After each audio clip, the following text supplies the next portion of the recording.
আসসালামু আলাইকুম। ইতালিতে খুব একটি জনপ্রিয় খাবার হচ্ছে এই জিনিসটা। এখন আমি খাচ্ছি। আ মনে করেন আমার থেকে ভালোই লাগে জিনিসটা। ছোট, ছোট সামুদ্রিক শামুকগুলার সাথে ঝিনুকগুলার সাথে এটা হচ্ছে পাস্তা। এদের পাস্তা অনেক রকমের আছে। এটা হচ্ছে হাতে বানানো এক ধরনের পাস্তা। খেতে খুব দারুণ মজা। এটার সাথে একটু সস এড করে খেলে দারুণ লাগে। যেটা বুঝানোর মতো না। আমি জাস্ট একটু আ এটা রেস্টুরেন্ট থেকে আনার পর এটা একটু জাস্ট আ মডিফাই করে নিছি।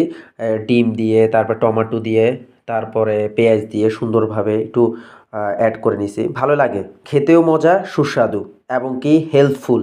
এখানের মধ্যে যে আপনারা পাস্তাটা দেখতেছেন এটা কিন্তু সয়াবিন তেল দিয়া আ করে নাই। এটা হচ্ছে অলিভ অয়েল। এদেশে সয়াবিন তেল চলে না। ইতালিয়ানরা অলিভ অয়েল সবচাইতে বেশি খায়। এই হচ্ছে কথা। ধন্যবাদ ভিডিওটি দেখার জন্য।